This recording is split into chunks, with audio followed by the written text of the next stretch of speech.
Alright, it's your boy One Take Drake here, back at Bristol County Barbell Club. I'm going to walk you guys through another one of our team training vlogs.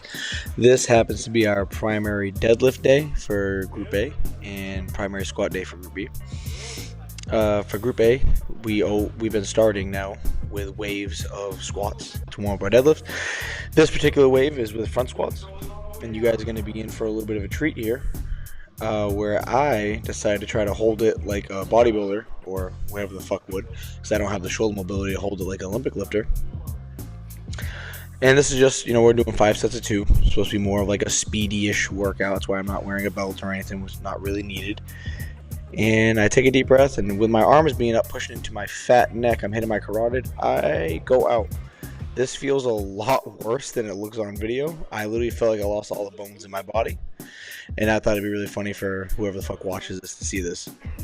And take a look at this. Every one of my training partners just watching me die and slowly float into the fucking shadow realm. Edson at one point tells someone I just held my breath too long, so I don't fucking take medical advice from Edson. But yes, I'm contemplating life. Figured out that I can't really sit up yet. Everybody's laughing at me. Fun. But then we come back and I hit it 5 sets 2. I would do this weird zombie, keep my hands out kind of in front, not really a zombie fucking setup here. This is the first set in. Felt a little bit better. They get a little bit speedier as we go. This is my second set, I believe. I kind of got the rhythm forward here. Again, we're just doing this to kind of add a little extra squat volume in the week, and we're doing squats like front squats, searcher squats, SSB squats, a little bit more interior chain dominant, and work more of our quads and weaknesses since we do a lot of posterior training throughout the week and years, months, blocks, mesocycles, whatever the fuck you want to call it. We have a lot of heavy, hams, glutes, hips, things like that. For someone who's 6'4", me trying to fucking spot him is ridiculous. Look at this. Look at a fucking child compared to him. Edson's all blooded up. What up, blood? Boy's redded out. He can go a little bit deeper on these, actually, now that I'm seeing this. I think a lot of people make a mistake here, like Edson, where he's using his normal squat stance on the front squat. We need to bring his stance in a little bit, get a little bit more forward knee travel, make it more quaddy, because that's what it's there for. And here is Group B. That's Billy the Afro Ninja, a.k.a. the Kid. I believe this week is 365 for him for sets of 5. Joey running the mono. And again, 16 years old. Knee sleeves, not none of them bullshit IPF ones that just got banded. And in a belt from the fucking 60s, legitimately. And the speed on these things, dude, smoke show. His best in comp is 385. And I think this is 365 for 3 sets of 5. Big progress from the teenage group. As always, these kids fucking work harder than most grown adults. They show up 4 times a week. They take a little bit longer than I want them to. They kind of fuck around for a little bit, but they're teenagers. But they bust their ass. They show up to every fucking meet for their other training partners. They roll reps. They get what's needed. They are lifers. They're in this shit, dude. They're some of the most consistent training partners we've had, and that's including adults. Gives powerlifting a little bit more of a brighter future when you see shit like this happen. Hopefully both these young men stick with it for a very long time. They'll have very bright futures in the sport. I'm not just saying that because I'm related to one, and I love both of them. Joey here, we're trying to work through some hamstring injuries that he's had. And being able to control his body to the box to develop more hamstring, develop more explosive power. He's doing pretty good here. It's getting a little bit better, all in due time. He puts 100% effort every time we're in the gym, though. You always got to give it to this kid.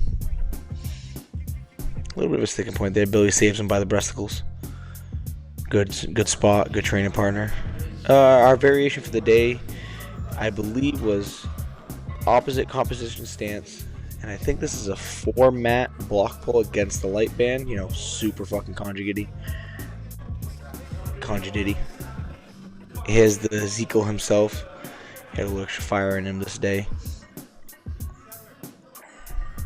Pretty good pull. He's over the bar a little bit longer than I wanted, actually. I like his chest a little more upright. So once that bar starts traveling up, his shoulders aren't dangling over too much. Forcing Edson to do sumo, even though he hates it. And even though he is fucking stronger in sumo. He has a weird ego thing where he has to pull a conventional.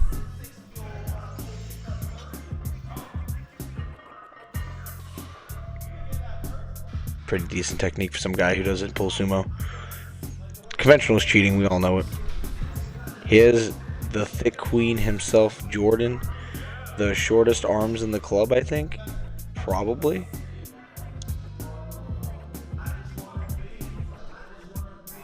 Big man.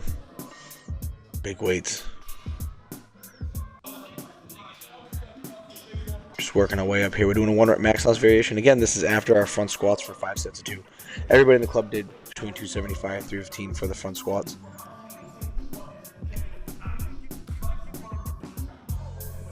Everybody thinks once you get on blocks or a rack, it's easier because that's shortened range of motion. But for a lot of us, we find it puts us like right in a dead spot where we're really weak, especially off this 4 block. We kind of get a lot less use out of our legs, and it puts a lot more into like the lower back, hipish area instead of being able to use the quads and hamstrings as much. And then that light band, quote unquote light band, that's just the name of it, that puts a lot of weight towards that top. Good for strengthening your grip. Good for forcing yourself to accelerate through the band so you don't slow down towards the lockout. Jose, this is Grit Poppy himself. Again with the baby blues, yellow socks, purple shoes. Get the fuck out of his face. This man's a fashion icon.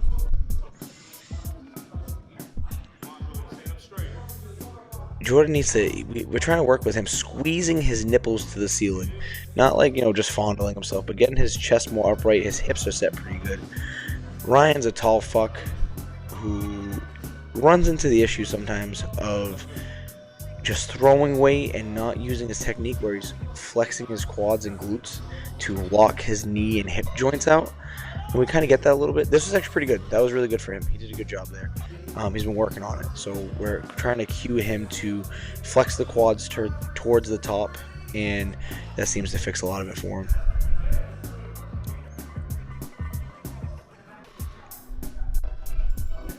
Zeke strapping on some leather there. I believe this is 500. I can't count how many fucking plates that is. But I apparently don't know how to edit videos, and we want to see him put his belt on because that's what the people want. This dude's gray on gray. It's fucking Rocky mode right now.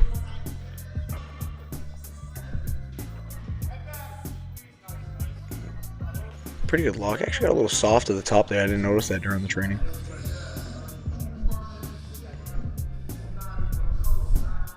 Edson again pulling sumo as God intended.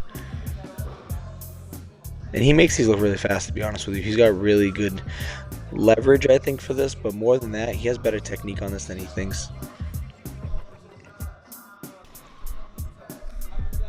I like to see him spread his knees outward more and get his chin pushed back, pack his neck like a squat. And I think that'll move even better. Jordan needs Jesus, I think, at this point when it comes to deadlifts. That wasn't that bad. He is also someone who he throws back and doesn't squeeze the glutes forward. He just throws his actual back backwards, and that creates that little ramp where his knees are still a bit soft. We got to get that right for him before he gets to his first comp, because that shit just won't pass. That won't fly when we get there.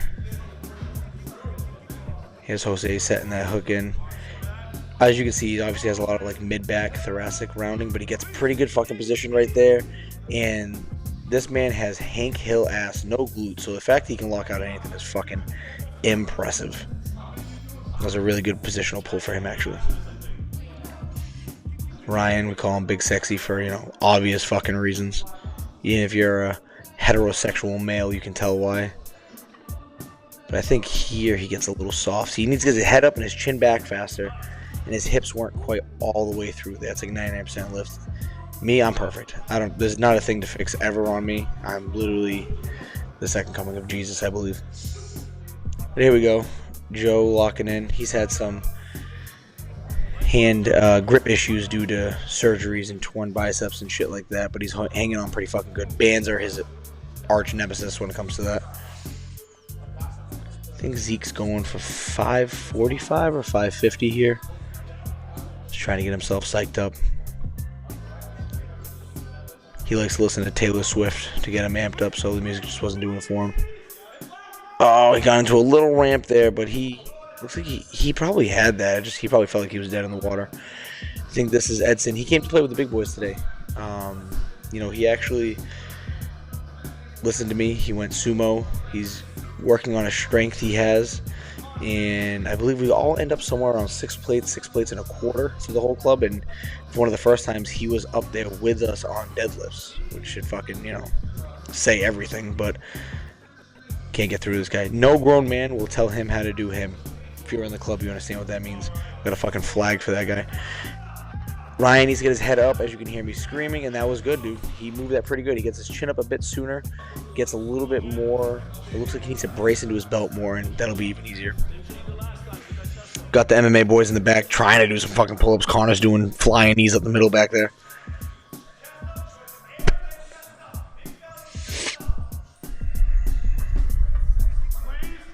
Yeah.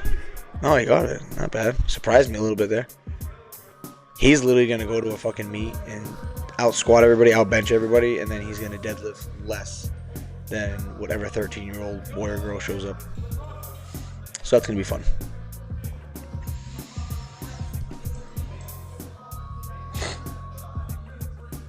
Jose trying to lock in here. He's... Oh. My boy is smoked. Joe, as you can notice, as a man, doesn't wear a belt. Pulled 655 in comp, no belt. Pretty fucking good, dude.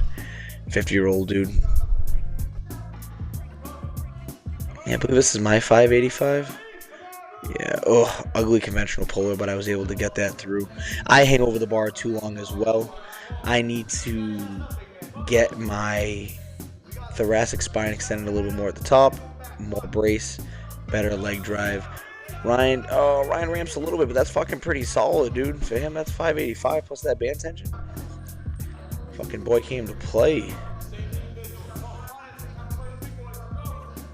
Yeah, you can hear me yelling. He came to play with the big boys today.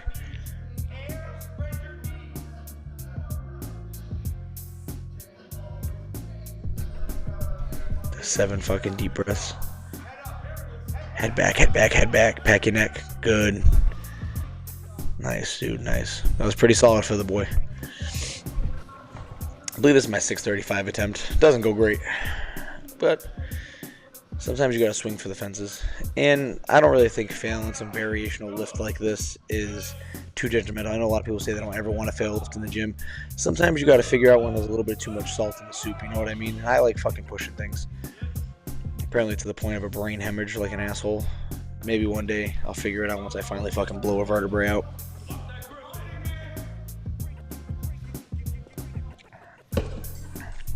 Got the big man himself. I don't remember if he gets this or not.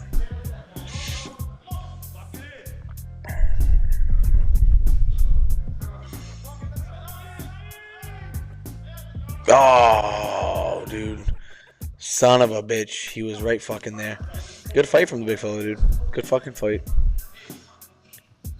Remember, we pick these lifts on purpose to be difficult. We're trying to work our weaknesses. We're trying to find things that are hard, learn how to grind through them, and have fun with these variations. That's half the reason why I love conjugate so much.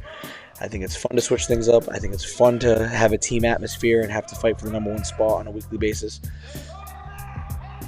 Oh, Edson did some, I don't know what the fuck that was. That was some theatrical Kevin Hart's grandma shit passing out. And then we back it down after we all worked to 1 rep max. Now we get more volume in. We're hitting stiff-legged deficits. I forget what week this is for what number. I don't know if it's 5s or 8s or 3s. But if you've ever done stiff-leggeds, they suck. You ever done them off deficits, they suck. You do them together, and when you go to like a rep max, boy oh boy is it fucking a hell of a deal. If we do a 5 rep max, we work up in 5s for a minimum of 3 to 5 sets of 5. So it's not a true 5 rep max. But we're trying to blow up our posterior. We're really trying to blow up our glutes, our hammies, our mid back, our upper back. Billy the Boy Wonder decided to jump in with us. You tell me, you show me how many other 16-year-olds are ripping fucking, what is that? It's at that 365 or 455 for sets of 5 after he's squatting heavy 5s, man. On a school night, nonetheless. Jesus Christ. And he has a fucking afro, so get bent.